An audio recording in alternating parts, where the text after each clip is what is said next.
Baik, teman-teman, selamat siang. Kita akan memasuki sesi selanjutnya, yaitu sesi temu kawan, yang akan ada 3 narasumber, yaitu penerbit forum, komunitas From Renaissance, dan komunitas Difiliasi.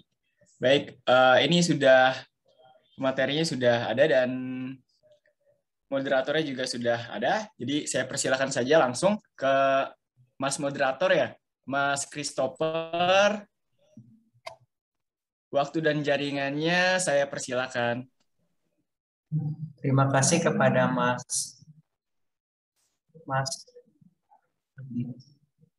terima kasih atas Mas Moderator yang telah memberikan waktu dan tempat untuk kesempatan acara pada siang hari ini. Selamat datang kepada pembicara dari From Renaissance, komunitas Difiliasi, dan juga penerbit dari forum. Apakah pembicara sudah datang semua? Ya, sudah Mas. Terima kasih Mas Haji. Dari komunitas Difiliasi, apakah sudah datang? Iya, sudah hadir. Terima kasih. Lalu penerbit forum, apakah sudah datang?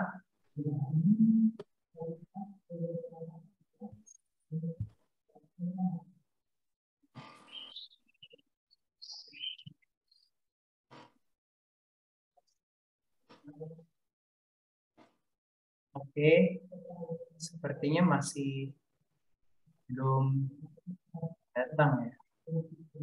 Oke, selamat datang kepada kedua pembicara dari From Renaissance dan juga komunitas Difiliasi.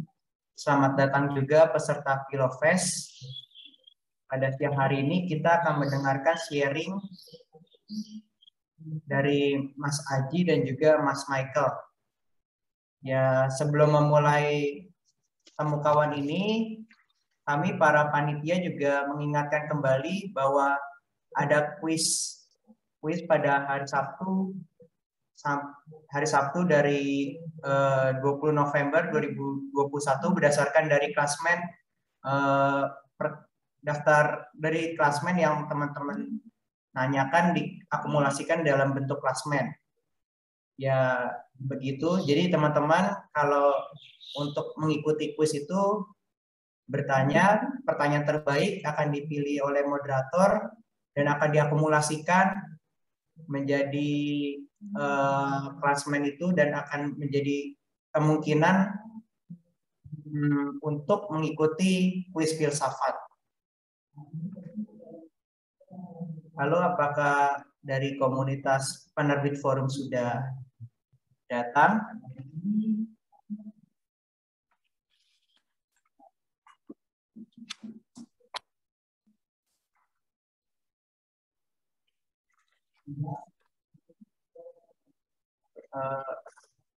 Mas Aji dan juga Mas Michael, apakah mempersiapkan PowerPoint atau bentuknya sharing? Sharing aja Mas, mungkin kalau dari Oke, bentuknya sharing ya. Okay. Kalau dari kawan Difiliasi, kami mempersiapkan PowerPoint. Oke, terima kasih. Ya, untuk komunitas Difiliasi, teman-teman komunitas Difiliasi dipersilakan untuk sharing selama 20 menit. Lalu kemudian akan ada pertanyaan sharing oleh From Renaissance. Ntar akan ada sharing sesudah presentasi dari komunitas Difiliasi selama 20 menit. Waktu dan tempat dipersilakan. Mohon maaf moderator, mungkin bisa saya persiapkan dulu. Oke. Berarti sharing dulu aja ya baru. Oke. Itu pertama-tama ya kita akan mendengarkan sharing dari From Renaissance. Pertama-tama mau bertanya nih, mulai kapan komunitas From Renaissance itu berdiri? Terus latar belakangnya itu apa? Bisa diceritakan. Ya, terima kasih Mas ya untuk waktunya. Salam hormat juga untuk seluruh kawan-kawan komunitas filsafat juga ataupun penerbit yang lain. Jadi Front Renaissance ataupun yang kita singkat FR ini sebenarnya lahir pada tanggal 16 Februari. Jadi beberapa hal yang itu melatar belakangi kenapa FR ini lahir seperti itu. Jadi kita dari sebuah kota kecil yaitu yang ada di Ponorogo sendiri, karena kita melihat bahwasanya Ponorogo ini terkait bagaimana iklim intelektualitas ataupun pengetahuan itu sangat minim sekali seperti itu.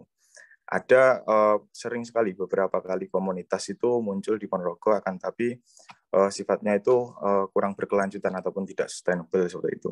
Jadi memang FR ini memang sengaja kita hadirkan sebagai salah satu wadah mencari pengetahuan, untuk wadah bergerak, sekaligus bagaimana kita mampu membentuk kesadaran masyarakat yang ada di Ponorogo sendiri, khususnya bagaimana hal-hal pengetahuan ini nantinya menjadi suatu hal yang sangat penting untuk kita budayakan di Ponorogo sendiri seperti itu.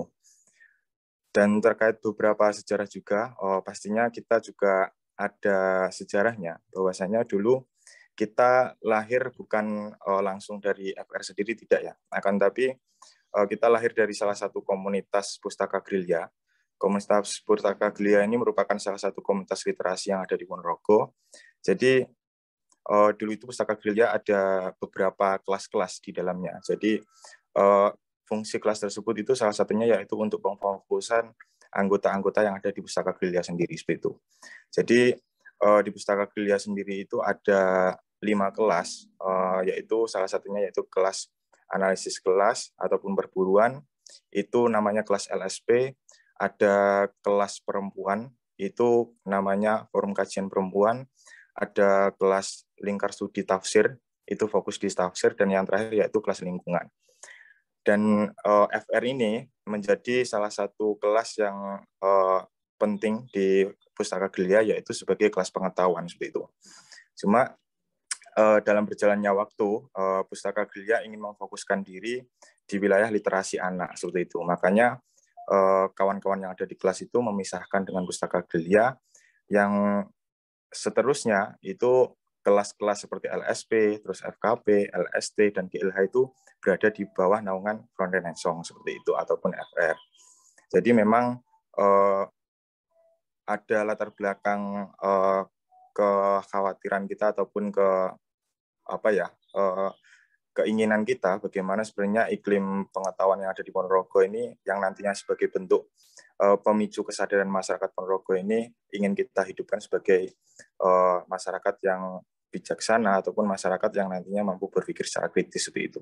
Makanya FR kita lahirkan seperti itu. Itu sih mungkin sejarah singkat dan latar belakangnya. Terima kasih. Lalu bila ada visi misinya itu apa? Lalu kegiatannya seperti apa? Bisa dijelaskan mungkin ya? Ya, oke, siap. Terima kasih. Jadi kebetulan Front Renaissance sendiri hari ini sedang menyusun buku panduan kaderisasi ataupun buku panduan komunitas, yang mana kita di dalamnya itu mencakup terkait beberapa sejarah, terus visi misi, dan beberapa kurikulum yang memang itu nanti harus dipelajari oleh anggota-anggota kita yang ada di komunitas seperti itu. Jadi FR sendiri ini memiliki visi misi yaitu menjadikan FR sebagai pencerah pemikiran dalam hal pengetahuan dan gerakan gitu, yang nantinya dapat membentuk orang-orang yang berintelektual humanis serta kritis dan mampu bergerak secara kolektif seperti itu. Kenapa memang kita ada salah satu aspek gerakan, karena memang kita inginnya pengetahuan-pengetahuan yang kita dapat yang telah memunculkan kesadaran dalam diri kita itu mampu kita implementasikan dan kita gunakan sebagai untuk membangun kesadaran bagi masyarakat yang lain seperti itu. Itu sih. Dan pastinya ada hal-hal kolektif yang harus memang kita lakukan seperti itu. Dan mungkin terkait beberapa kegiatan-kegiatan yang ada di FR sendiri sangat banyak ya. Jadi dikarenakan kita tidak bisa lepas dari kelas-kelas yang lain, yaitu kelas analisis kelas, terus ada perempuan, ada tafsir, dan ada lingkungan, pastinya kita beberapa kegiatan ataupun agenda acara itu kita saling berintegrasi seperti itu dan saling bergabungan. Khususnya untuk di FR sendiri kita fokuskan di wilayah diskusi filsafat dan sains, dan ada juga kita juga mengadakan beberapa webinar dan mungkin ada hal lain yang mungkin bisa kita lakukan seperti kita melakukan riset sederhana mengacu pada library yang itu kita bentuk sebagai acuan kita yang nantinya bisa dijadikan kawan-kawan untuk mempelajari pengetahuan-pengetahuan yang ada di FR sendiri seperti itu. Jadi ada paper hari ini yang mungkin sudah melakukan riset itu dari kawan-kawan kelas lingkungan, yaitu hari ini sudah proses mau merumuskan kata pengantar untuk nantinya kita bukukan seperti itu. Dan lanjutnya kita juga hari ini sedang disibukkan dengan renovasi sekretariatan karena memang kita juga masih menjadi satu sekretariatan bersama. Sekretariatan itu nanti inginnya kita jadikan sebuah perpustakaan yang itu layak untuk dipakai oleh masyarakat Ponorogo sendiri, khususnya para pemuda juga. Jadi kita hari ini sedang disibukkan oleh renovasi dan mungkin sedang proses merilis buku panduan komunitas seperti itu. Itu sih. Terima kasih. Selamat datang kepada Mas Wawan dari Penerbit Forum. Selamat siang. Lalu Mas Aji bisa men-sharingkan nggak setelah kegiatan-kegiatannya itu kegiatan yang menjadi kegiatan paling kegiatan rutin kan ada, lalu kegiatan kumpulnya seperti apa, rutin kegiatan untuk membahas filsafat atau secara khusus membahas apa, bisa dijelaskan sedikit? Ya benar, ini terkait kegiatan kita yang khususnya yaitu kita fokuskan ke filsafat itu, kita sudah dari tahun 2020 itu kita mengadakan diskusi rutinan ya. Rutinan dulu itu kita membedah buku filsafat barat, sejarah filsafat barat Bertrand Russell, karena memang salah satu kendala di komunitas FR sendiri karena kita juga berangkat dari kota kecil ya. Jadi memang akses untuk kita mendapatkan bagaimana kita mempelajari filsafat itu agar sistematis dan mungkin kita mencari beberapa narasumber yang mungkin itu bisa kita jadikan sebagai penguat kapasitas kita, itu kita juga sangat kesulitan akses di wilayah hal tersebut seperti itu. Makanya pada awal berdirinya FR itu kita untuk mengacu diskusinya itu kita membedah beberapa buku-buku seperti itu. Kalau hari ini mungkin yang terakhir itu kita juga membedah bukunya Yuval seperti itu. Jadi seperti Homo Sapiens itu kita bedah karena kita jadikan sebagai acuan kita dalam membentuk perspektif sains juga dalam pertumbuhan manusia juga seperti itu. Dan beberapa relasi-relasi yang lain itu. Jadi memang kegiatan-kegiatan yang kita lakukan sebenarnya hari ini titik fokusnya sedang di sains seperti itu. Jadi memang kita inginnya anggota-anggota komunitas ataupun mungkin kawan-kawan yang lain di Ponorogo ataupun yang lainnya ingin ikut diskusi dengan kita ini, mereka juga memiliki perspektif sains juga dalam menganalisis proses kehidupan ataupun orang-orang yang ada di sekitar kita seperti itu. Itu sih beberapa hal. Terima kasih Mas Aji atas sharing-nya. Dipersilakan untuk Mas Michael untuk open share untuk presentasi secara singkat selama 20 menit. Lalu dilanjutkan dengan Mas Wawan.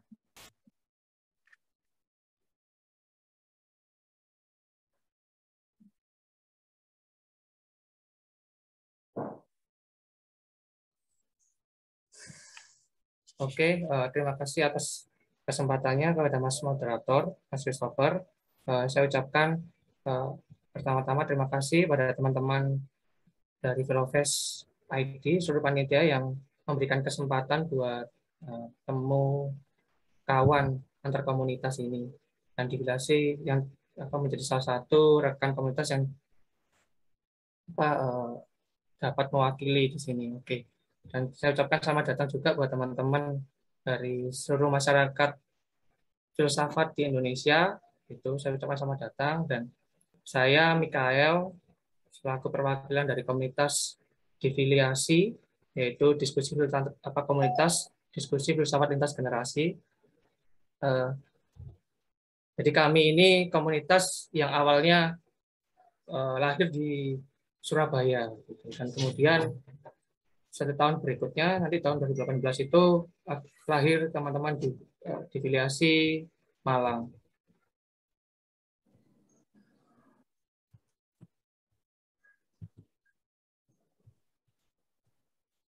Nah, mungkin saya akan ceritakan sejarah difiliasi mula-mula ya.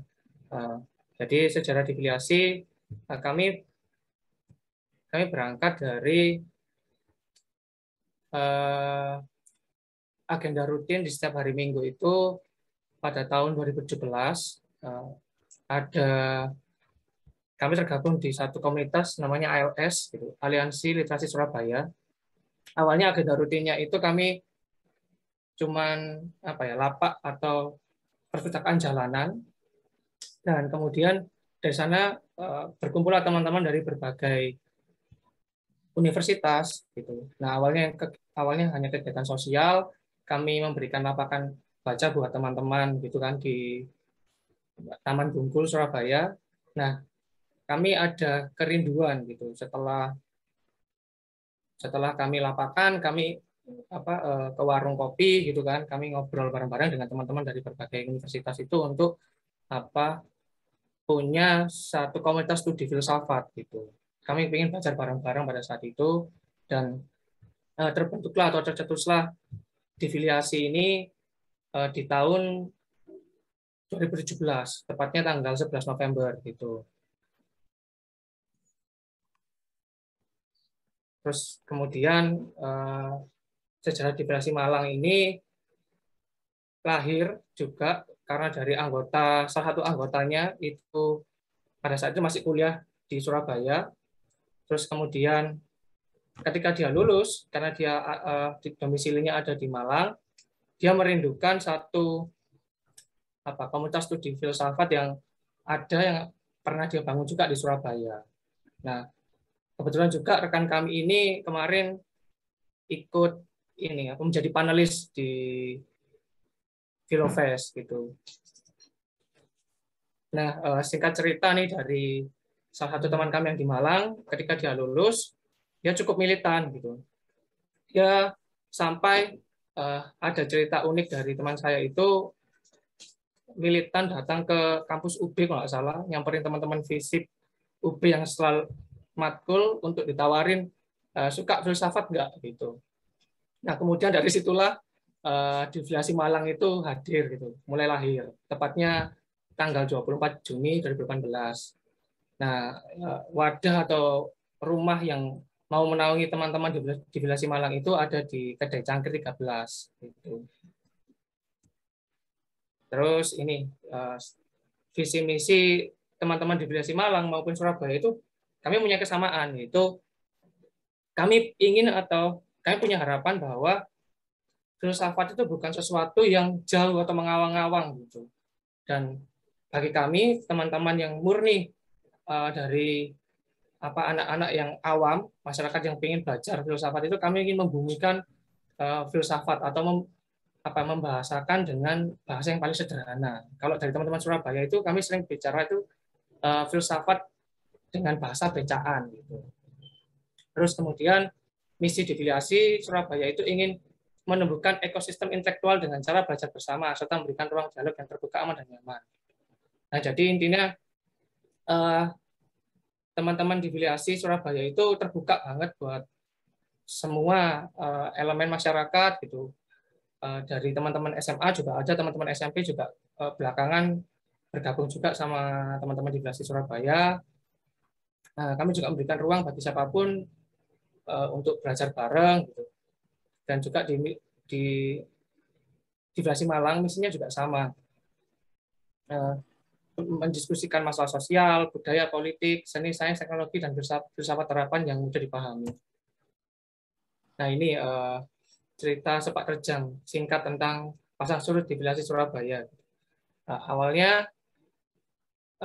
kami ini diskusi nggak punya tempat gitu, kita masih belum punya semacam rumah yang bisa kita jujuk untuk diskusi rutin setiap Sabtu.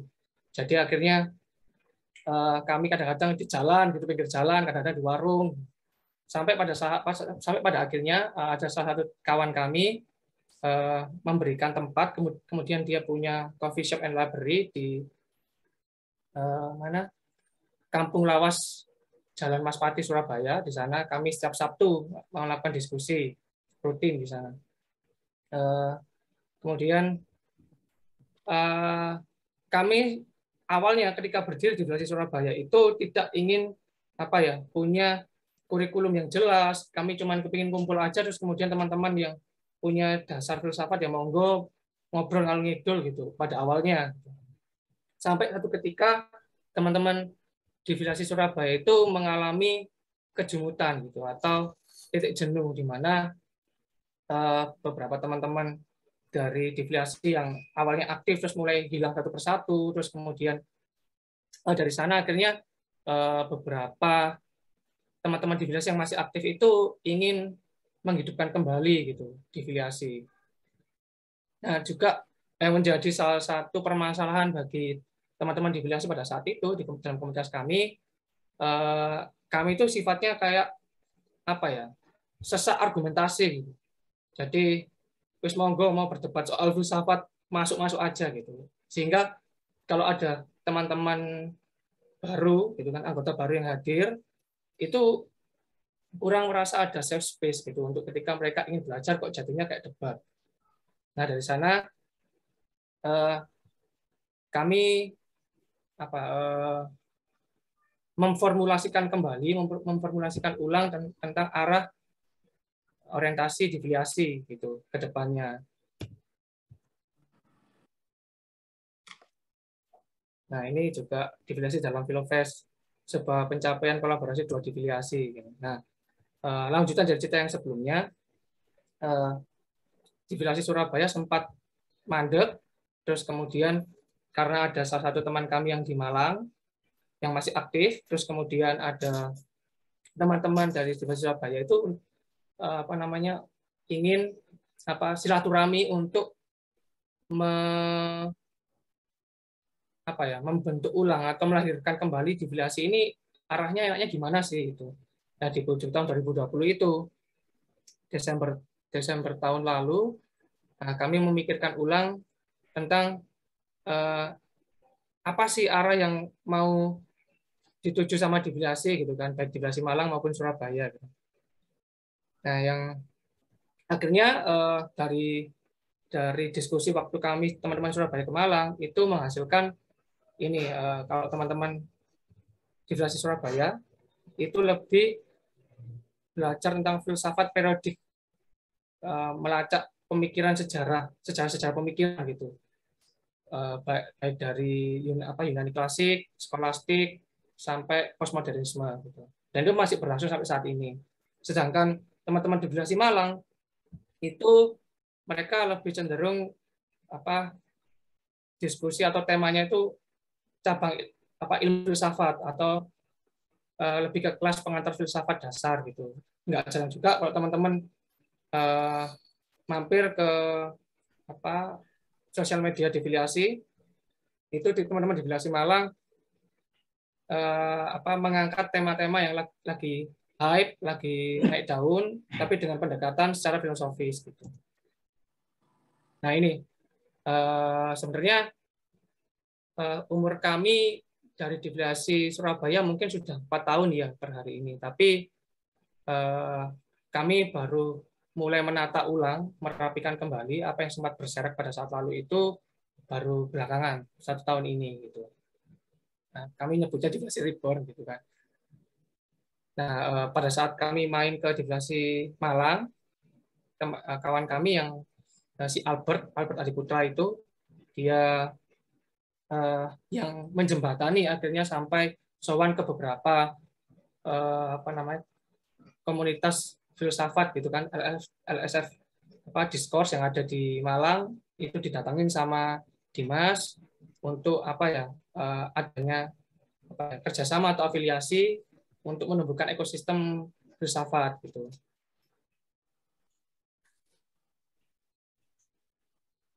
Nah, dari hasil kolaborasi dengan ketemu sama Mbak Dika, pengakuan dari teman kami Albert yang ada di Malang itu, karena di filiasi Malang itu teman-teman itu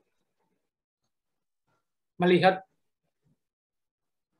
komunitas LSF Discourse itu cukup akademik, jadi kadang-kadang ada kesulitan bagi teman-teman yang awam itu untuk belajar filsafat di sana. Nah, kesepakatan pada saat itu sama teman-teman Malang dan sama Mbak Dika dari pengakuannya Albert itu, kalau teman-teman yang ingin belajar lebih dalam tentang filsafat secara akademik itu bisa diarahkan ke LSF LSF Discourse. Terus kemudian kalau teman-teman yang murni kepingin ya ngobrol, ketemu, membahas ringan-ringan tapi masih dalam pendekatan filosofis, itu ada di filiasi Malang gitu. Nah, terus juga ada afiliasi dengan heuristik, ada Mas Hilmi di sana. Nggak jarang juga teman-teman di filiasi Malang itu kolaborasi tulisan-tulisan yang dipublish di Heuristic ID gitu. Nah, ini beberapa rekan-rekan yang nampil di layar. Ini teman-teman dari Filiasi Malang. Kalau agenda, luaran, dan rencana dari teman-teman di Filiasi Malang ada pendalaman teori dan tokoh-tokoh filsafat, kemudian ada diskusi tematik rutin, ada evaluasi hasil diskusi, kemudian menulis hasil artikel, terus kemudian mengundang panelis dari berbagai komunitas, dan baca buku bersama-sama camping filsafat. Ini masih kami gagas memang masih belum. Jadi jadi kami punya rekan dari IAIN Tulungagung di mana kami sempat silaturahmi, kami sempat ngobrol bahwa mereka menyediakan tempat untuk camping filsafat di mana nanti ada waktu 3 hari 2 malam kita bahas tentang filsafat, kembali merecalling ulang sejarah pemikiran filsafat dari Yunani sampai postmodernisme dalam waktu 3 hari 2 malam itu. Terus kemudian diskusi tematik rutin itu juga menghasilkan output gitu dari permintaan teman-teman yang ada di anggota Surabaya itu, adanya evaluasi. Jadi kita nggak cuman duduk terus mendapatkan sesuatu tapi kita lupa setelahnya. Jadi ada beberapa teman-teman itu ingin luaran atau capaiannya itu tertata dengan jelas gitu. Jadi setelah diskusi ada evaluasi, kira-kira setiap teman-teman yang hadir dalam ruang diskusi itu kira-kira sejauh mana teman-teman mengingat gitu dari serangkaian materi-materi yang pernah disampaikan. Nah, ini kalau untuk demografi lintas generasi. Kalau di Surabaya umumnya rata-rata yang bergabung dengan teman-teman di Filiasi Surabaya itu ada pelajar. Kemarin Maret kami didatangin sama teman-teman dari SMP ada, gitu. Teman-teman SMA juga mulai banyak yang aktif. Kemudian ada juga yang karyawan, seniman, gitu, musisi. Ya semuanya berangkat dari ini warga awam filsafat gitu. Teman-teman pemula yang ingin belajar filsafat. Kalau teman-teman dari Malang, ya kurang lebih coraknya sama gitu. Ada juga pekerja, juga ada ini para pengusaha juga di sana. Jadi ya coraknya kalau di Filiasi itu rata-rata teman-teman yang awam.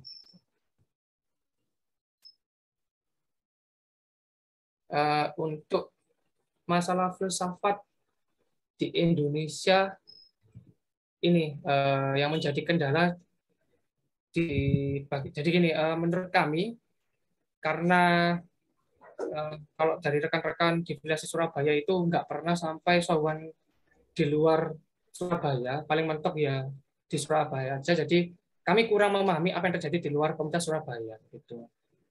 Nah, kemudian sebenarnya kalau kami mengamati justru malah dari kehadiran Filofest itu membuka cakrawala tentang komunitas filsafat lain yang ada di Indonesia. Artinya pada saat itu ada salah satu anggota atau rekan dari Filiasi Surabaya yang ngefans sama Mas Martin Suryajaya itu. Nah, dari channelnya, kami akhirnya merefleksikan bahwa yaitu perlunya kami main-main di luar lingkar studi komunitas kami sendiri gitu.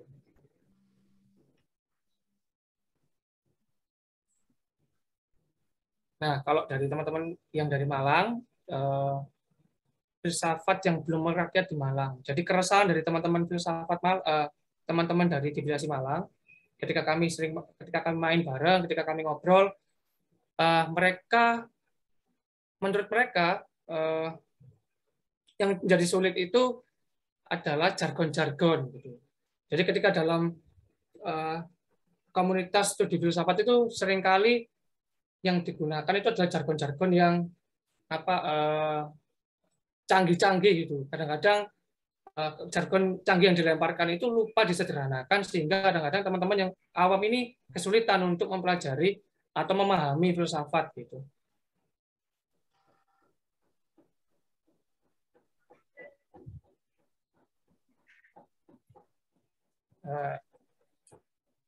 Itu sekian dari kami, teman-teman Difiliasi. Kurang lebihnya, kalau ada salah, mohon dimaafkan. Terima kasih. Terima kasih kepada Mas Michael yang telah men-sharingkan dan temu kawan ini mengenai komunitas Difiliasi. Dipersilakan penerbit forum apakah membuat PowerPoint atau dalam bentuk sharing saja. Ya. Selamat siang Mas Christopher, teman-teman dari Front Renaissance, dari Difiliasi, teman-teman panitia acara juga, dan semua yang mengikuti Zoom ini. Mohon maaf Mas Michael, saya tidak menyiapkan materi ya. Jadi iya, nggak apa-apa. Ya karena bayangan saya ini ngobrol-ngobrol saja gitu. Jadi mungkin penerbit forum Mas Wawan Arif bisa menjelaskan mulai kapan penerbit ini berdiri, lalu latar belakangnya seperti apa, latar belakang penerbit forum itu, begitu mungkin pertanyaan pengantarnya. Siap, oke. Jadi penerbit forum ini sebenarnya memang istilahnya cita-cita saya barangkali sebagai orang yang memang menekuni, ya mungkin tidak bisa saya istilahkan lain kecuali mungkin ya bisnis perbukuan gitu ya, penerbitan buku. Karena memang saya mengenal dunia penerbitan buku ya waktu itu berpikir soal bahwa ini mungkin saya bisa jadikan usaha saya gitu ya, artinya mungkin karena kepentingan ekonomi gitu ya. Tetapi memang barangkali ini adalah khas penerbit yang tumbuh di Jogja gitu ya. Anda mungkin malu kalau di Jogja membuat penerbitan buku hanya berpikir soal berbisnisnya saja gitu ya. Celakanya memang faktor bisnisnya ini seringkali terbengkalai gitu ya. Jadi Anda itu harus ini mungkin motivasinya adalah muncul dari komunitas mungkin ya. Jadi kalau mau jadi penerbit buku ya bukunya harus berkualitas, harus yang genre wacana, harus yang kalau mungkin kami mengistilahkan ya yang berat gitu ya. Walaupun sebenarnya ada pilihan dan itu secara bisnis mungkin malah justru lebih menggiurkan ketika Anda menjalankan penerbitan buku tidak di genre-genre buku-buku yang sifatnya yang saya sebut berat tadi gitu ya.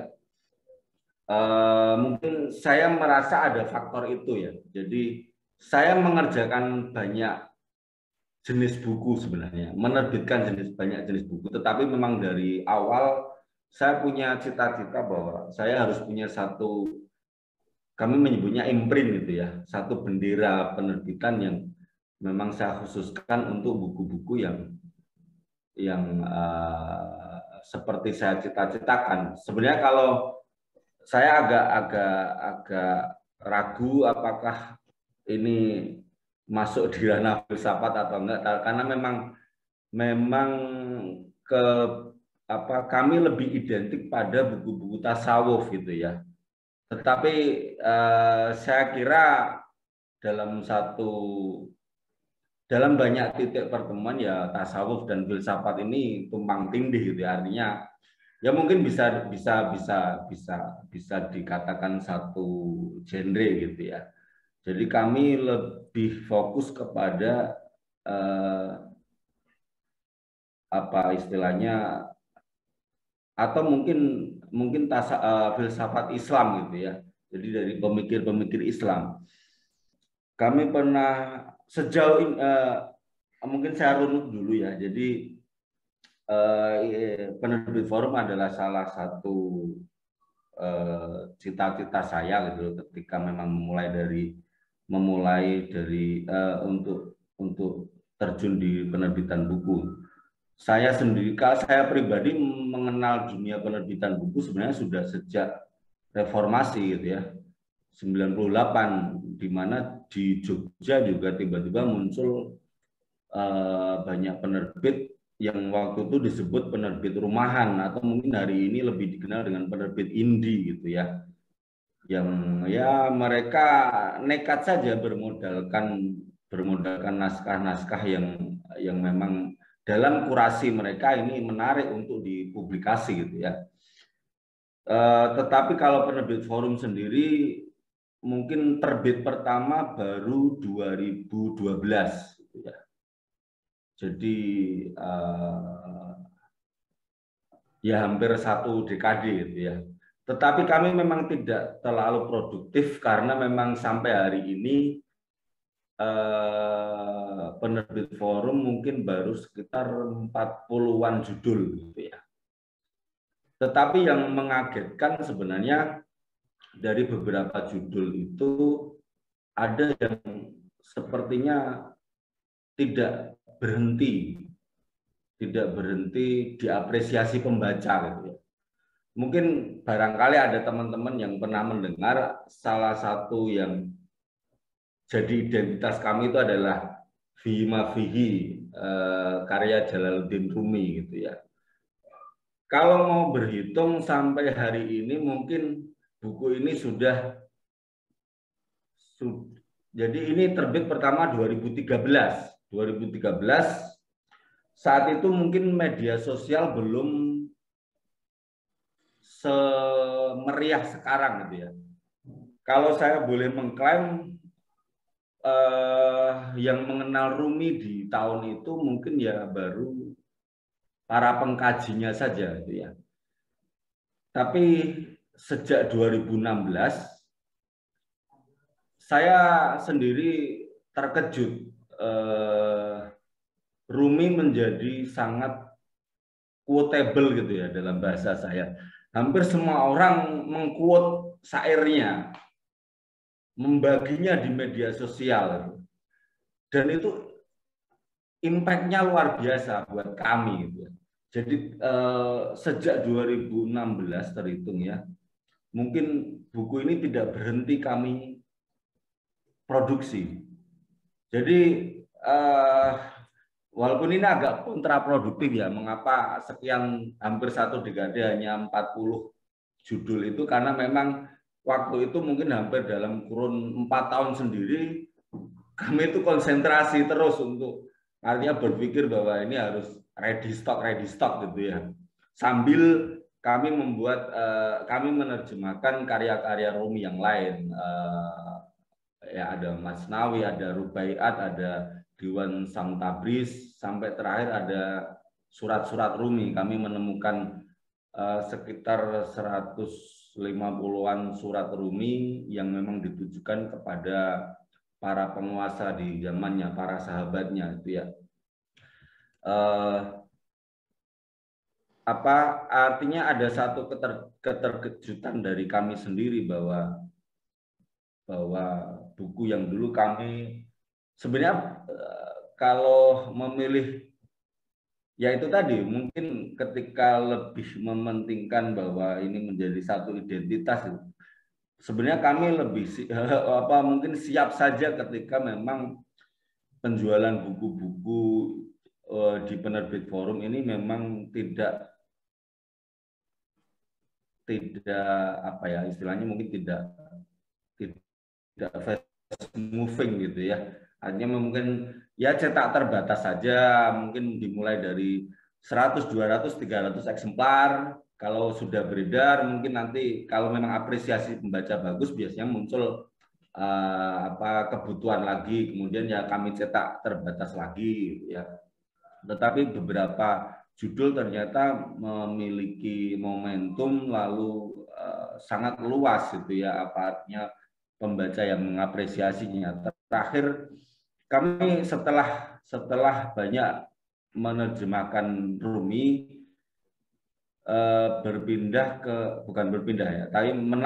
menambah ke kitab-kitab Imam Al-Ghazali gitu ya. Dan ini menunjukkan indikasi yang hampir sama, walaupun memang ini baru berjalan, karena memang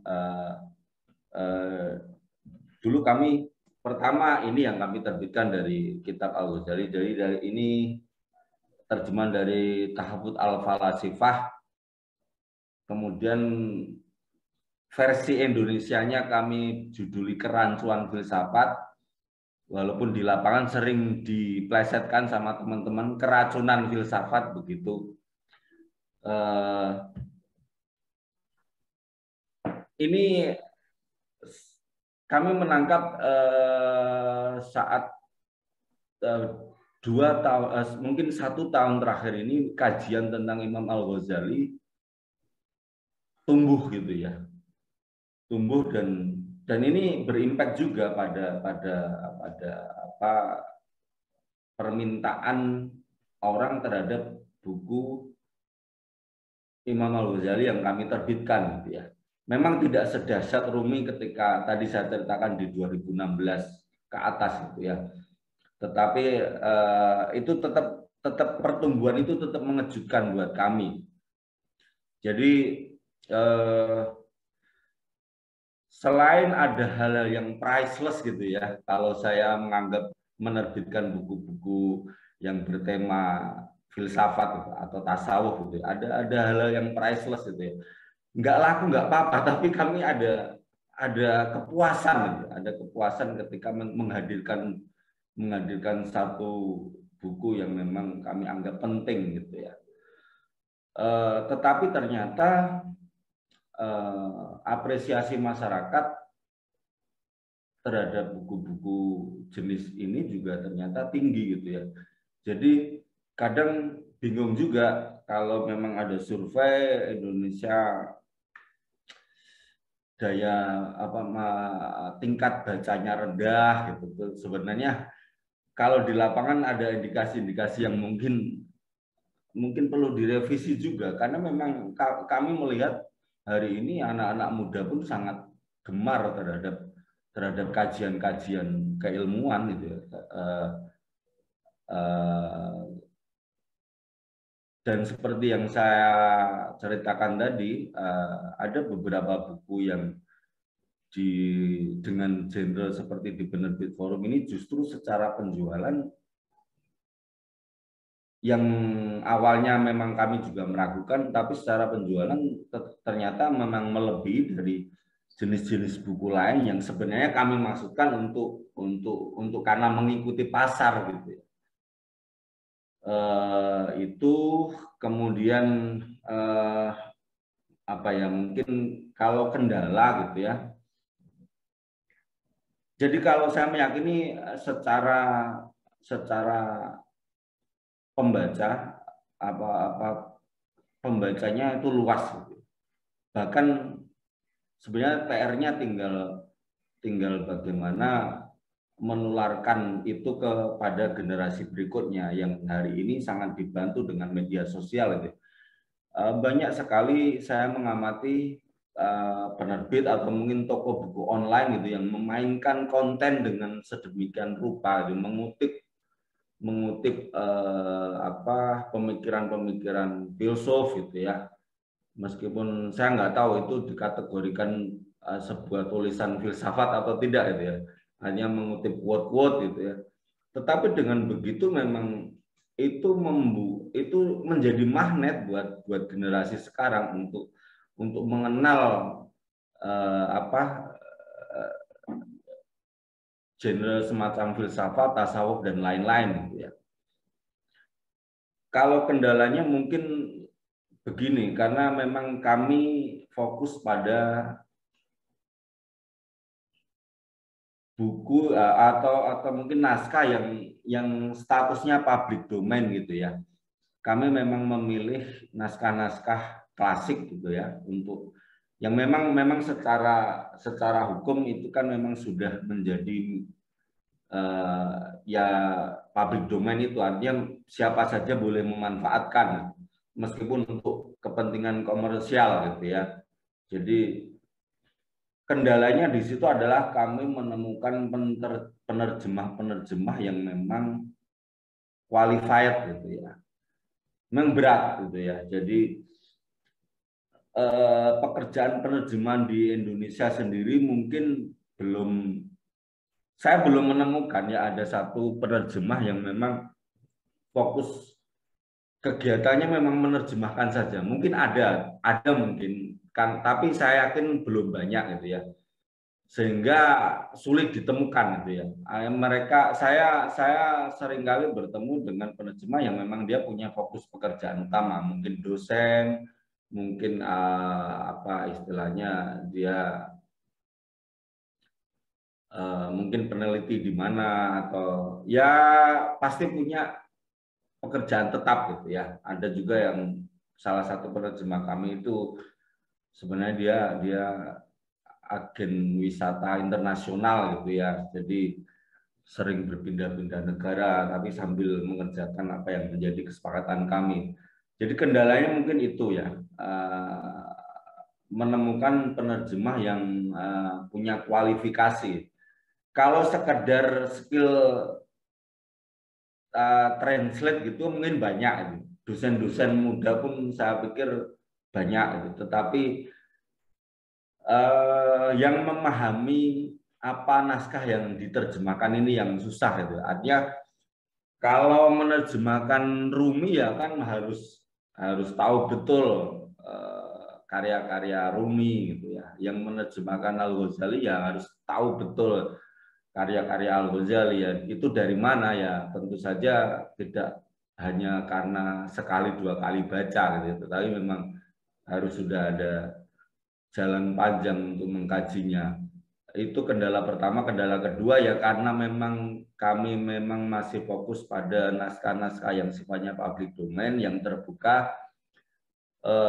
Jadi kadang memang banyak penerbit buku juga, artinya kalau yang mungkin menerbitkan buku-buku yang sama seperti yang saya contohkan tadi, Vimavi ini mungkin saya sih mungkin mengklaim ya ini pelopor gitu ya, karena waktu seperti yang saya ceritakan tadi di 2012-13 mungkin Rumi belum sepopuler hari ini gitu ya. Tetapi ketika memang 2016 ke sini, ketika Rumi di medsos demikian di blow up gitu oleh semua pengguna medsos, saya menemukan Vimavi ini ada mungkin 6 atau 7 versi dari 7 penerbit berbeda, dan ya itu mungkin kompetisi gitu ya, dan itu kan karena memang public domain semua sah saja menerbitkan, tetapi karena kami merasa penerjemahannya memang dengan kualifikasi yang bagus ya, sampai hari ini saya merasa ini pilihan yang lebih baik dibanding beberapa yang lain ya. Kendala yang lain mungkin itu sih, dua itu yang paling sering muncul itu ya, artinya penerjemah sama ya kompetisi gitu ya, karena memang ini buku publik. Justru mungkin satu hal yang ini masih ya karena memang jejaring kami masih lemah gitu ya. Jadi mudah-mudahan nanti karena ini bertemu dengan teman-teman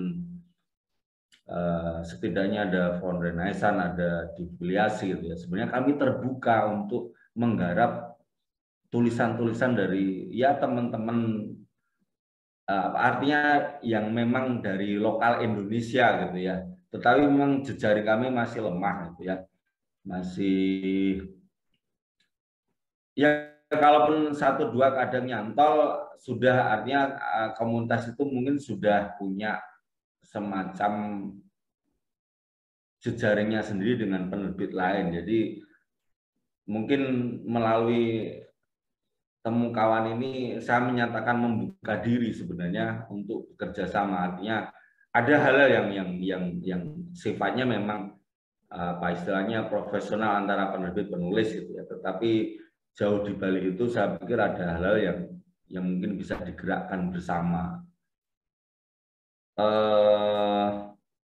Itu barangkali Mas Christopher yang bisa saya sampaikan.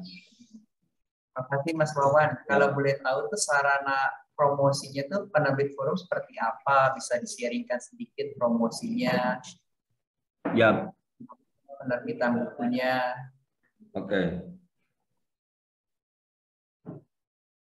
Oke, saya tambahin mungkin saya cerita juga. Jadi sebelum medsos seperti hari ini, dulu hampir semua penerbit buku hanya punya jalur penjualan ke toko buku.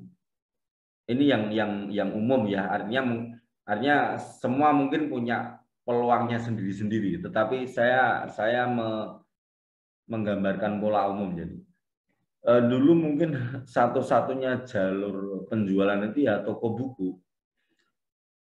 Dan ya kalau sudah kita mengambil jalur itu, dulu kendalanya kami harus cetak dalam jumlah yang banyak. Karena memang toko buku kan sebut saja yang dominan toko buku Gramedia gitu ya. Mereka kan punya 100 outlet lebih gitu ya. Jadi ketika memang menyuplai buku terbitan kita ke Gramedia ini ya harus memenuhi semua outletnya, dan itu bicara angka 2.000 eksemplar tanpa jaminan terjual. Karena itu sifatnya titip jual. Titip jual. Jadi mereka hanya membayar yang memang sudah terjual saja. Jadi kalau makanya saya sebenarnya salut dengan teman-teman yang lebih dulu itu yang artinya yang memberanikan diri tanpa jaminan terjual buku-buku yang berat gitu ya ke Gramedia gitu ya. Mereka mengongkosi kalau bicara 2.000 eksemplar buku yang dengan spesifikasi normal saja itu zaman 10 tahun yang lalu itu pun tidak kurang harus menyiapkan dana let's say 20-30 juta, dan itu tidak sedikit gitu. Tetapi hari ini medsos ini sangat membantu, makanya mungkin sekarang lebih dikenal dengan penerbit indie gitu ya. Termasuk ini saya kira merujuk pada cara berjualannya.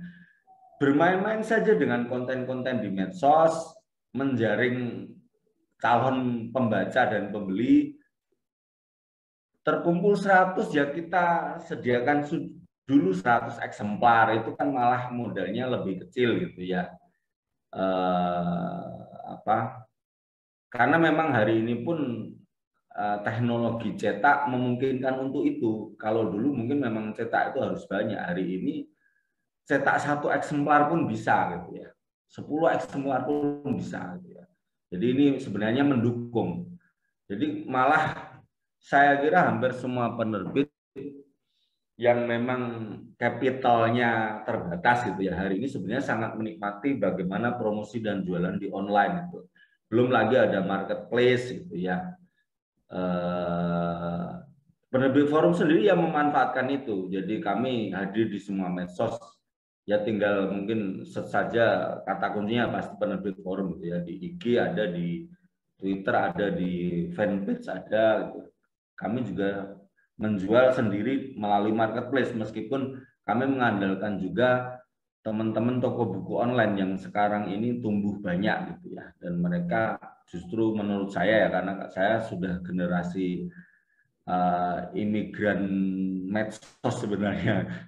Hari ini saya agak ketinggalan sebenarnya kalau harus belajar bagaimana meningkatkan engagement di IG, bagaimana jangankan itu, mungkin hari ini TikTok pun katanya sudah mampu untuk menjual buku gitu ya. Saya malah malu mau bikin akun TikTok gitu. Artinya saya melihat anak-anak muda hari ini banyak yang sebenarnya muncul sebagai toko buku online dan itu sangat membantu kami. Mereka memainkan konten-konten, bahkan konten-konten filsafat. Dan satu lagi yang mengejutkan, saya pernah ngobrol-ngobrol dengan mereka, betapa pembeli-pembeli baru, mungkin baca saja itu pembaca-pembaca baru gitu. Filsafat itu juga muncul dari situ, banyak. Begitu, Mas Christopher. Terima kasih kepada Mas Wawan. Ya. Ini ada sesi tanya jawab ya dari peserta Philofest. Yang pertama nih untuk komunitas ya, bagaimana kiat-kiat dari anggota komunitas bisa solid dalam memiliki komunitas. Terus apakah ada kesulitan dalam mempertahankan eksistensi komunitas serta produktivitas berkarya bagi para anggota. Lalu pertanyaan berikutnya untuk Penerbit Forum. Apakah menurut Penerbit Forum ada buku karya tulis yang harus dibaca oleh pembaca Indonesia tapi barangkali belum dicetak? Lalu apa usahanya? Begitu mungkin pertama-tama dari komunitas dulu. Komunitas Renaissance atau enggak komunitas difiliasi.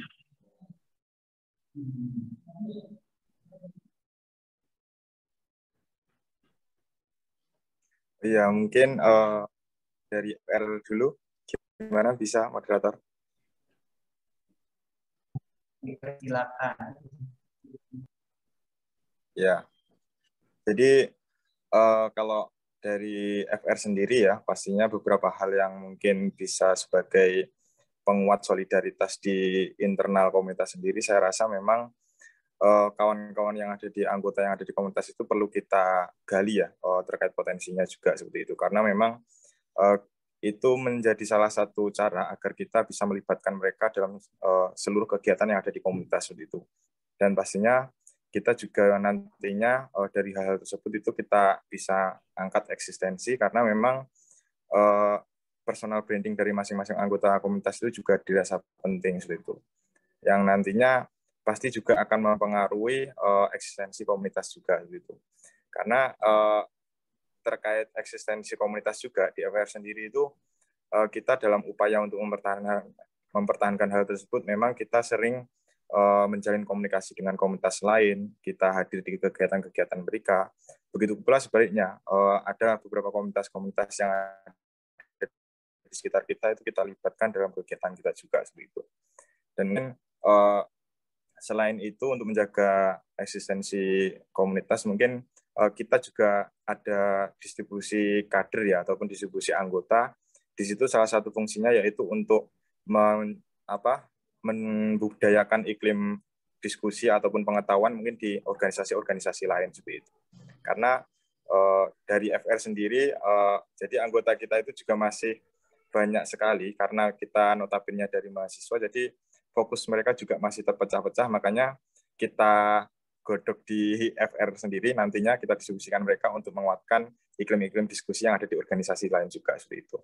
Itu sih mungkin dari FR ini. Terima kasih. Lanjut ke Mas Michael dengan pertanyaan yang sama, bagaimana membentuk komunitas supaya tetap eksis, kira-kira seperti itu.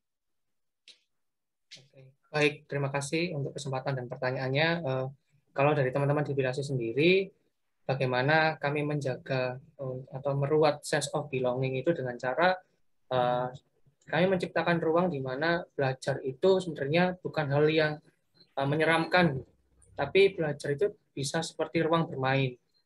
Jadi sehingga ketika ada kawan-kawan baru, misalnya anggota baru yang hadir, kami punya semacam divisi, membagi dalam divisi-divisi. Gitu. Ada teman-teman dari PSDM, yang jadi ketika nanti ada teman anggota baru hadir, atau mungkin ada anggota yang pernah aktif tapi kemudian lama tidak aktif, itu ada dari kami itu bagian PSDM itu yang akan menghubungi memberikan pendekatan secara personil gitu. Dan juga kami tidak hanya berhenti pada ruang diskusi saja gitu. Jadi ketika biasanya Sabtu malam Minggu itu kami ngobrol, terus setelah kita berdiskusi secara akademis, kemudian kami juga melakukan pendekatan-pendekatan non formal gitu, misalnya kayak ya kami ngajak main bareng di luar ruang diskusi itu, misalnya kayak nanti ada teman-teman yang suka bersepeda gitu, jadi di luar itu kami melibatkan teman-teman yang awalnya hanya datang gitu kan, mungkin hanya sebagai pendengar atau penonton, kami ajak untuk juga lebih aktif gitu, bukan hanya aktif dalam ranah diskusi saja, tapi juga kita berikan ruang-ruang lain gitu. Jadi contoh seperti yang sudah saya jelaskan di awal, kan itu ada teman-teman yang musisi gitu. Jadi di luar agenda difiliasi, teman-teman yang bisa bermusik itu mereka bisa menyalurkan bakatnya di sana gitu. Jadi ada jalin kelindan, nggak cuma hanya relasinya di difiliasi aja. Nah, terus kemudian ada teman-teman yang kesulitan, sebisa mungkin kami juga mengupayakan untuk membantu gitu. Jadi benar-benar sangat kita menganggap kayak bukan hanya teman lagi, tapi sudah menjadi seperti second family gitu kalau di difiliasi. Nah, kalau untuk kesulitan mempertahankan eksistensi ya, sejauh ini kalau dari kami, pertama yang menjadi diskusi sama teman-teman dari difiliasi Malang itu adalah kesosokan atau ketokohan. Jadi ketika dalam satu komunitas studi filsafat itu yang menjadi problematik itu ketika forum itu bukan dimonopoli ya, tapi karena hanya satu yang tampil sehingga teman-teman yang lain itu bergantung pada satu sosok, itu yang menjadi kendala. Begitu juga sama di difiliasi Surabaya awalnya gitu. Tapi kami berusaha untuk mengajak teman-teman siapapun gitu ya, ketika mereka merasa ingin belajar, dan kami tekankan bahwa kalau kalian merasa peduli dan untuk keberlangsungan difiliasi, untuk keberlangsungan komunitas ini, kami mengajak teman-teman untuk berani mengambil peran, paling tidak ketika misalnya di dalam pengisian materi itu bisa berupa biografi ketokohan, tapi paling tidak kami berusaha menghargai teman-teman untuk terlibat gitu. Jadi sehingga ketergantungan pada satu ketokohan di dalam satu komunitas itu tidak begitu kuat, maksudnya tidak begitu masif gitu. Jadi itu sih kalau dari kesulitan teman-teman, dan kami juga berusaha teman-teman itu didorong untuk berani tampil, sehingga meskipun dari teman-teman dari generasi yang pertama gitu kan, dari teman-teman generasi pendiri difiliasi tidak hadir, diskusi itu masih bisa berlangsung karena kami sudah punya kurikulum, kami sudah punya pemetaan ini struktur komunitas. Jadi difiliasi itu bisa dikatakan semi movement, tapi juga ada semi institusinya gitu. Maksudnya ada badannya tapi sifatnya juga cair. Gitu. Ada struktur-strukturnya teman-teman. Itu untuk pembagian kerja teman-teman sehingga eksistensi dari komunitas ini tetap berjalan. Sama satu lagi, kami juga mulai sowan atau kita bertamu, kita main, kita kolaborasi bareng dengan komunitas-komunitas bedah buku atau studi filsafat di luar difiliasi itu sendiri. Begitu sih kalau dari teman-teman difiliasi Surabaya dan Malang. Terima kasih. Terima kasih. Lalu pertanyaan kepada penerbit forum nih. Pertama, buku karya-karya asing siapa aja yang akan diterbitin. Lalu tantangan untuk penerjemahan buku-buku bahasa asing itu dari penerjemahnya atau dari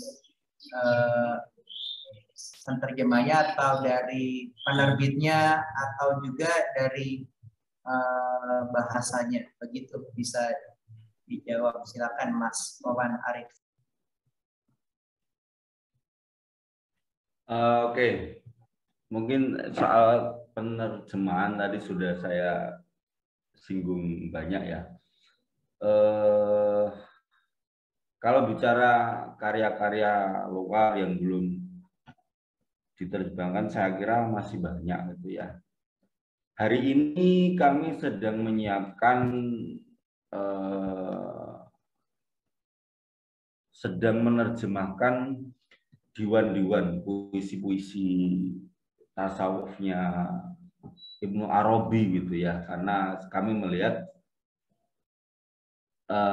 ini pemikirannya jauh lebih filsafat dibanding misalnya yang sudah kami kerjakan Rumi gitu ya, lebih transenden, lebih berat lah gitu ya. Kami melihat Ibnu Arabi juga belum banyak diterjemahkan. Memang sudah ada, tetapi masih sedikit gitu ya. Kendalanya itu tadi, memang kami tidak banyak atau mungkin belum banyak menemukan penerjemah yang ya memang paket lengkap gitu ya. Secara teknis translate bisa, tetapi dia juga menguasai apa yang sedang diterjemahkannya. Ini yang paket lengkap seperti ini masih sedikit, dan di antara yang sedikit itu biasanya dia juga punya konsentrasi-konsentrasi yang lain, sehingga satu naskah itu kami penerjemahnya itu bisa memakan waktu mungkin 1 tahun bisa. Mungkin yang masih belum lama ini itu tadi yang saya ceritakan, surat-surat Rumi gitu. Jadi kami menemukan kumpulan puisi, surat-surat Jalaluddin Rumi kepada para penguasa, kepada para sahabat.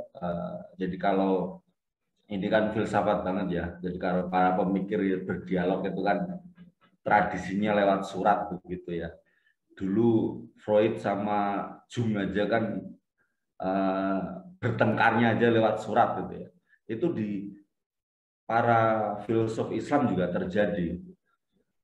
Kami waktu itu harus berganti sekitar 5 penerjemah karena 4 penerjemah sebelumnya angkat tangan.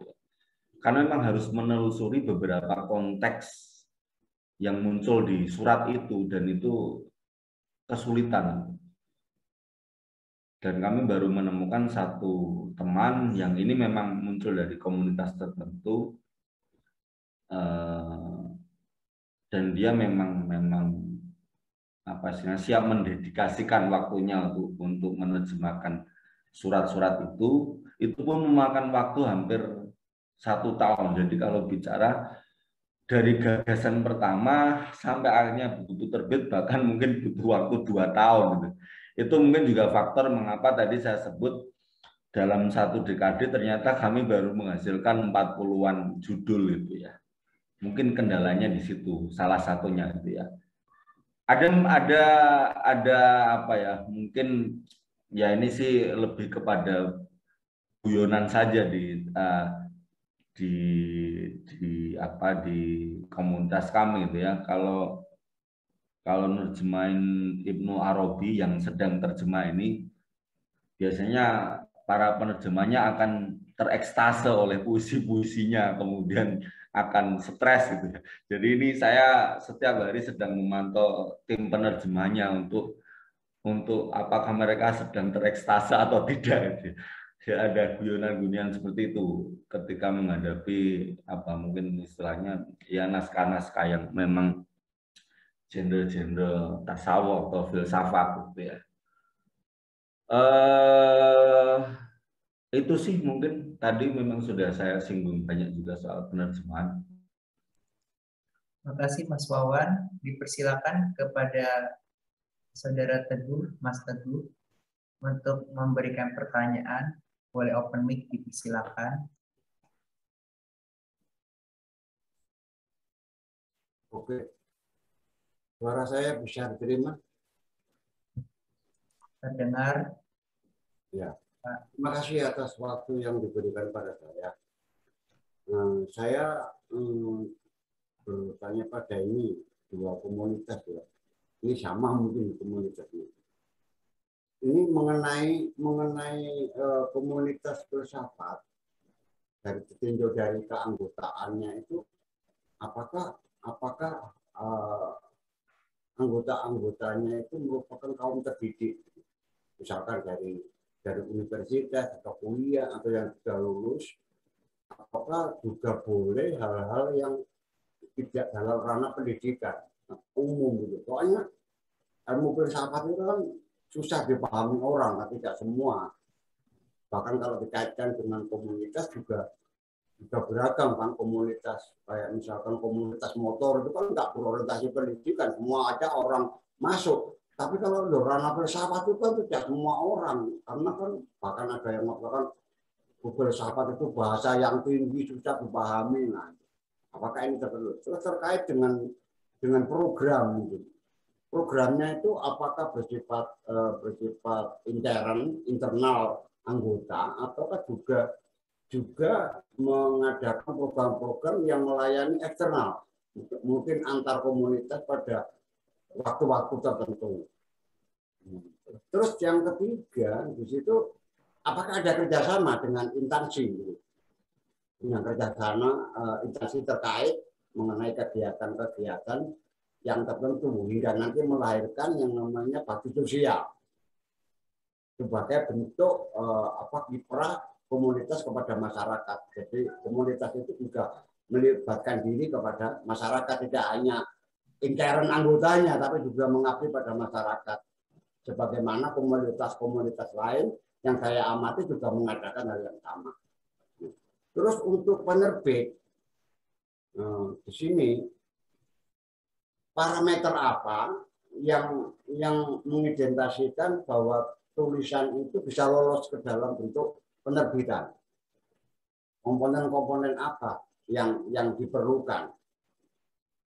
Terus yang kedua, apakah dalam mencetak buku itu harus melakukan negosiasi tentang pembayaran untuk mencetak opla gitu?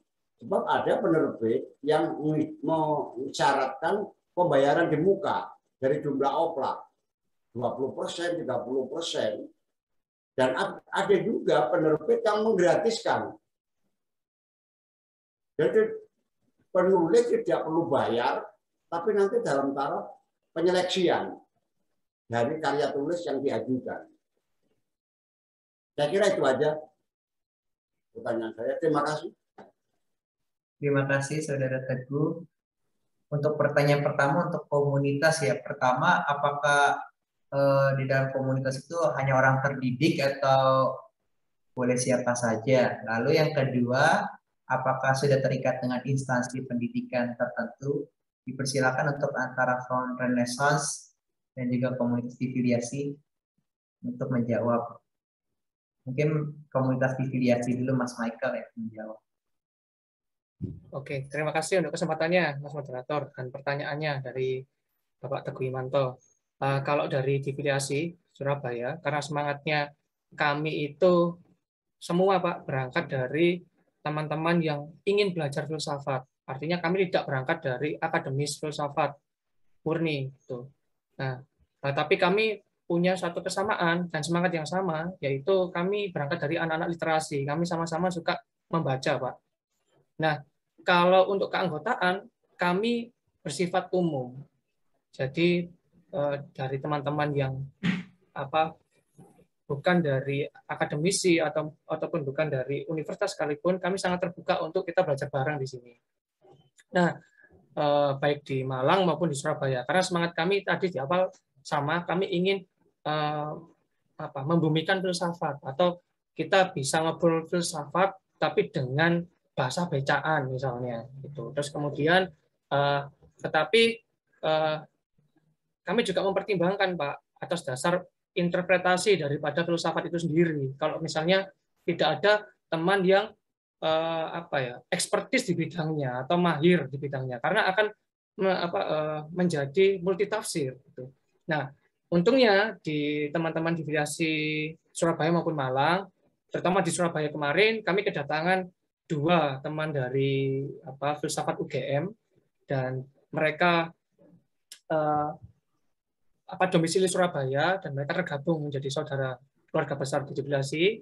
Dan ketika kami diskusi, teman-teman dari filsafat UGM itu namanya Ayom sama Dimas, itu yang cukup membantu kami untuk menata kira-kira kalau interpretasi dari teman-teman itu mungkin melenceng atau mungkin bahkan berbeda, itu diluruskan sehingga masih tetap pada jalurnya gitu.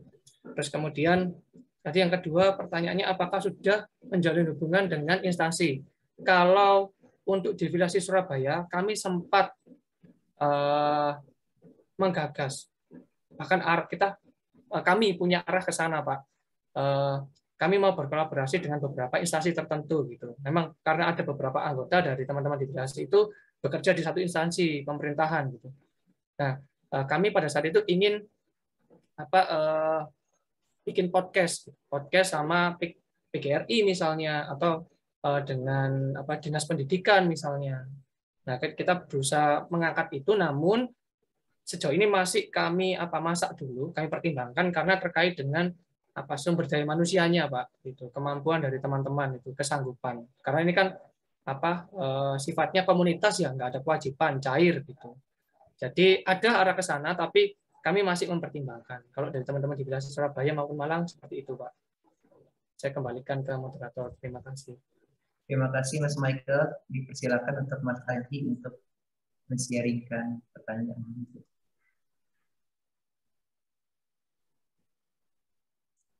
Ya, terima kasih untuk pertanyaannya dari Bapak Teguh ya tadi. Jadi kalau di FR sendiri ataupun Front Renaissance itu secara keanggotaan kita terbuka untuk umum ya. Jadi siapapun yang mereka ingin terlibat untuk menggali proses pengetahuan itu kita berikan kesempatan untuk bisa mengikuti diskusi-diskusi yang kita adakan seperti itu.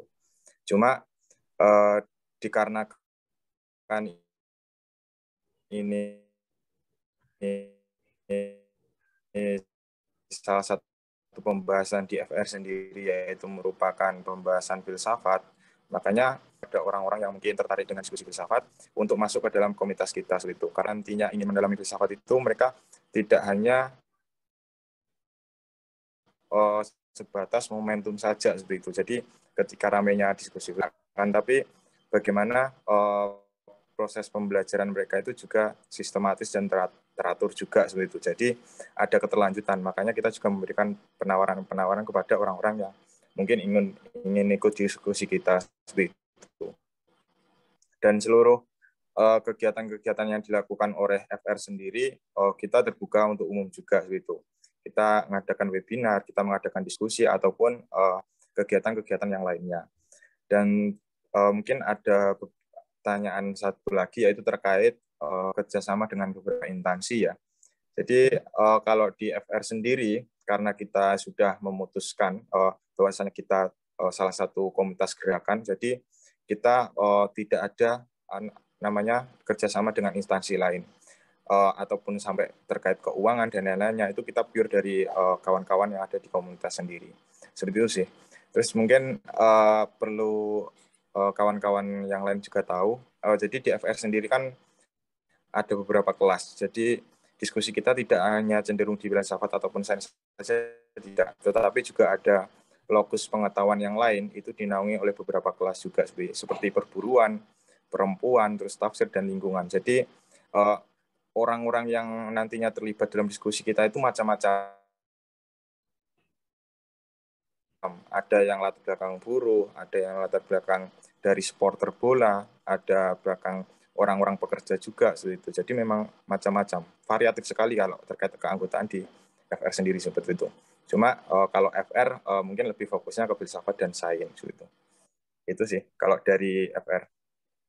Terima kasih. Lalu lanjut ke penerbit forum ya, pertanyaannya ya. Komponen-komponen apa yang menjadi persyaratan untuk penerbitan suatu buku, lalu yang kemudian mengenai penerbitan buku itu pertama sistem bayar dulu atau bagaimana, atau sistemnya sesudah bayar atau bayar DP 20% atau bagaimana? Dipersilakan untuk Mas Wawan menjawab. Ya, tadi dari Pak Teguh Imanto ya. Sepemahaman saya begini, setiap penerbit mungkin punya pola yang berbeda-beda gitu ya, ketika bersiap bekerja sama dengan penulis gitu ya. Ada penerbit yang memang dia hunting penulis gitu ya, sehingga tentu poin-poin kerjasama yang ditawarkan pun sudah disiapkan. Mungkin setahu saya berkembang dua pola gitu ya. Satu royalti, umumnya ya range antara 10 sampai barangkali 20%. Mungkin lebih banyak yang 10% itu. Artinya setiap buku terjual 10% adalah hak penulis gitu ya.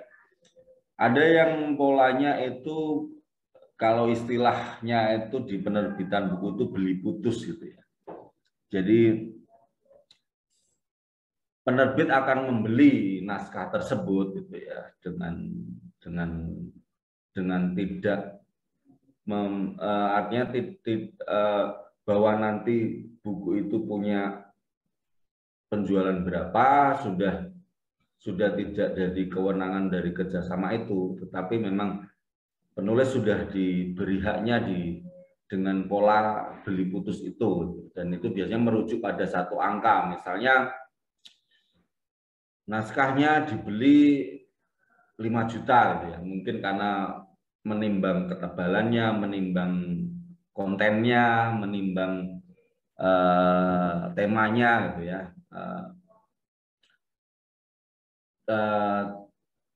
Biasanya klausulnya itu ada semacam schedule gitu ya. Artinya itu mungkin berlaku sampai dengan misalnya 5 tahun atau 10 tahun. Itu semuanya sebenarnya berbeda-beda sih setiap penerbit itu. Dan mungkin pola hari ini banyak sekali penerbit yang dalam tanda kutip menjual jasa terbitannya gitu ya. Ini yang mungkin akhirnya polanya menjadi penulis lah yang membayar gitu ya. Karena ya menangkap ada kebutuhan-kebutuhan yang muncul gitu ya. Misalnya sepengamatan saya hari ini itu kalau dosen atau guru gitu ya, itu kan dituntut untuk mempunyai karya dalam bentuk buku untuk kepentingan jenjang karirnya gitu. Nah, ini sebenarnya peluang saja yang dibaca oleh para penerbit gitu. Kalau karya Anda si dosen atau guru itu mau diterbitkan ya kami punya paketnya, paket misalnya Anda cukup bayar misalnya 1 juta, buku Anda sudah naskah Anda sudah bisa kami terbitkan dengan ada bukti terbitnya meskipun itu misalnya hanya 3 eksemplar. Jadi polanya itu memang sebenarnya bisa bermacam-macam kalau hari ini. Artinya pola umum royalti itu juga masih ada, pola beli putus itu ada, bahkan polanya bisa berbalik bahwa penulislah yang membayar penerbit karena memang ada peluang kebutuhan untuk itu, seperti case dosen dan guru yang saya ceritakan tadi. Mudah-mudahan itu bisa menjawab Pak Teguh. Lalu saya mohon izin untuk mungkin menanggapi beberapa chat itu. Jadi saya tertarik dari Mas Puji Wismantoro. Salah satu masalah editor naskah terjemahan adalah melaras sesuaikan hasil terjemahan. Jadi ya kami punya pengalaman begini. Mungkin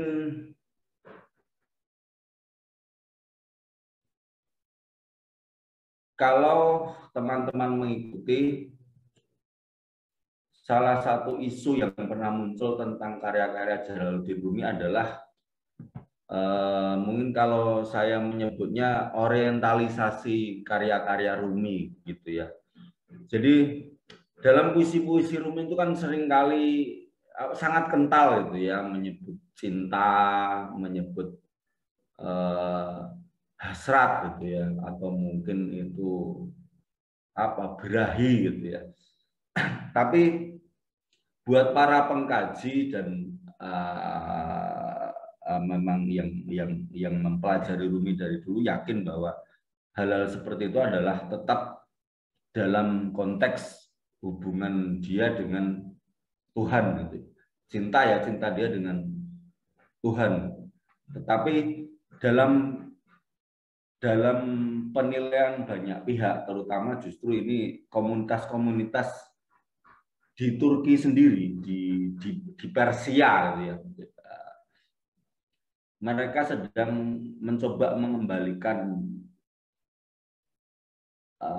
roh dari karya-karya Rumi ini karena memang selama ini dianggap memiliki atau mengalami banyak pembelokan gitu.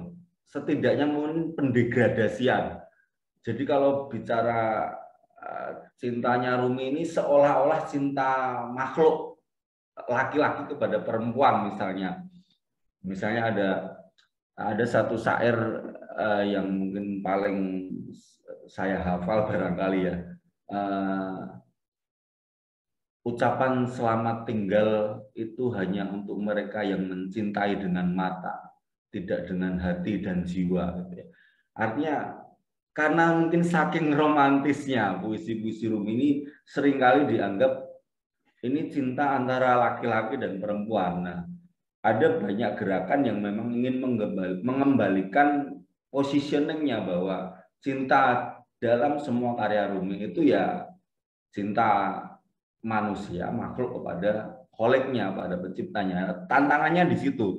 Artinya kalau kita menunjuk atau kita memproses itu dengan penerjemahan yang salah, dengan sumber yang salah, ya bisa jadi kami termasuk pihak-pihak yang justru mendegradasikan karya-karya tersebut. Dan ini sebenarnya sempat menghantui saya gitu ya waktu itu, sehingga lebih hati-hatilah. Jujur memang ada buku-buku, kami mungkin sudah sekitar ya lebih dari 10 lah karya Rumi yang kami terbitkan. Ada yang memang dari sumber-sumber bebas gitu ya, dan kami mencoba tidak melakukan kecerobohan gitu ya, karena kami tetap bagaimanapun sekarang menimbang bahwa sumbernya itu harus paling mendekati dengan bahasa aslinya. Waktu itu kami kesulitan sekali menemukan penerjemah yang memang bisa menerjemahkan Persia Indonesia. Hari ini mungkin ada 1-2 profil yang bisa, tetapi waktu itu kami tidak menemukan gitu ya. Tetapi kami tetap memilih bagaimana karya itu diterjemahkan dari bahasa mungkin yang terdekat, Arab gitu ya, dibanding kami menerjemahkan dari Inggris atau sumber yang umum gitu. Nah, itu sedikit istilahnya kasus yang sama hampir terulang dari saat kami menerjemahkan karya Imam Al-Asy'ari gitu ya. Kami beri judul Teologi Al-Asy'ari gitu ya. Justru dari para pembacalah kami mendapat masukan. Waktu itu kami sedikit tergesa-gesa barangkali tidak punya, ya karena mungkin belum punya pencerahan yang total gitu ya. Ternyata di Arab sendiri di wilayah Arab gitu ya. Ternyata pemikiran Imam Al-Asy'ari itu terbelokkan. Yang dia sebenarnya selalu menentang pemikiran kaum Mu'tazilah gitu kan. Tetapi naskah-naskah yang sempat beredar di Arab dan di Yordania itu justru sebaliknya menunjukkan kalau Imam Al-Asy'ari itu membela pemikiran-pemikiran kaum Mu'tazilah gitu ya. Kami sedikit terlewat apa istilahnya tentang fenomena itu sampai akhirnya kami telusuri ternyata alhamdulillahnya memang ya ini karena memang kami selalu mendiskusikan apa yang harus kami terjemahkan dengan teman-teman yang memang lebih paham gitu ya. Artinya yang memang lebih paham sehingga kami mendapati bahwa waktu itu kitab-kitab acuan kita adalah kitab-kitab yang memang beredar di Mesir yang secara originalitasnya lebih terjaga. Jadi ya perlu hati-hati kalau serampangan menerjemahkan ya itu tadi. Justru kita ikut menjadi agen pendegradasian atau bahkan pembelokan karya-karya para pemikir ini yang harus hati-hati. Jangan salah, di Jogja sendiri sebenarnya sempat. Mohon maaf Pak, bisa dipersingkat karena oh waktunya. Ya mungkin itu aja lagi. cukup itu. Saya cerita sedikit. Terima kasih kepada para penanya. Untuk closing statement dari masing-masing narasumber dipersilakan. Untuk Mas Aji, lalu kemudian Mas Michael dan Mas Wawan. 1-2 kata aja secara singkat.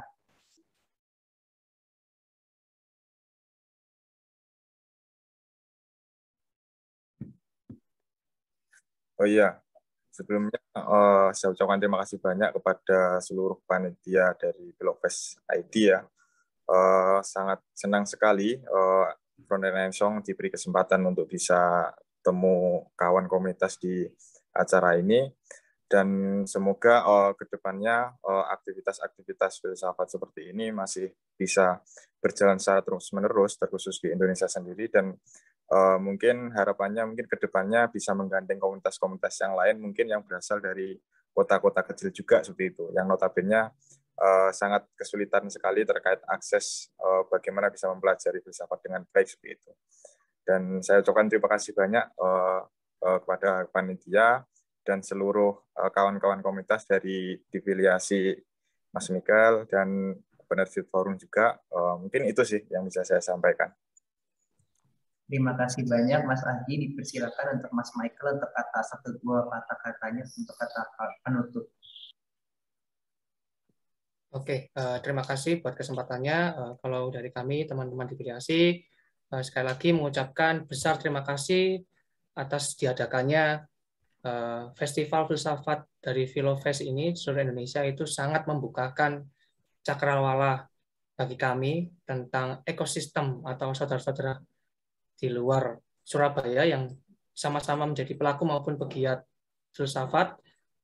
Terima kasih banyak, dan terima kasih juga kepada Mas Aji dari Front Renaissance, juga terima kasih juga pada Mas Wawan Arif dari Penerbit Forum, dan juga seluruh teman-teman dan panitia dari Filofest.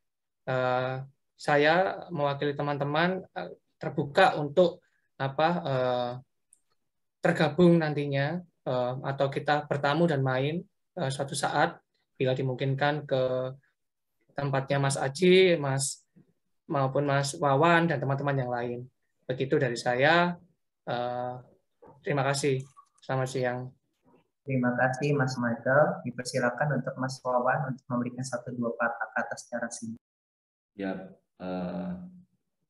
saya juga mewakili Penerbit Forum mengucapkan terima kasih atas mungkin juga apresiasi dari panitia yang mengundang kami untuk bisa istilahnya ikut meramaikan gitu ya, ikut meramaikan rangkaian acaranya. Satu lagi yang seperti juga sudah saya ungkap di awal, saya sebenarnya sangat antusias untuk bisa bekerja sama dengan ya simpul-simpul keilmuan lah, seperti Mas Aji dan teman-teman, Mas Michael dan teman-teman gitu ya, untuk ya sebagai penerbit buku ya kami terbuka untuk bisa menerbitkan barangkali karya-karya tulisan teman-teman, dan kami sangat terbuka, kami sangat antusias meskipun selama ini kami juga masih fokus menerjemahin karya-karya dari bahasa asing. Itu saja Mas Christopher. Terima kasih. Terima kasih kepada para pembicara dan juga terima kasih kepada para pendengar Pilofest. Saya sebagai moderator mengucapkan banyak terima kasih dan juga mohon maaf apabila atas kesalahan, salah kata, salah ucap, mohon maaf. Diserahkan kembali kepada MC. Terima kasih banyak dan mohon maaf.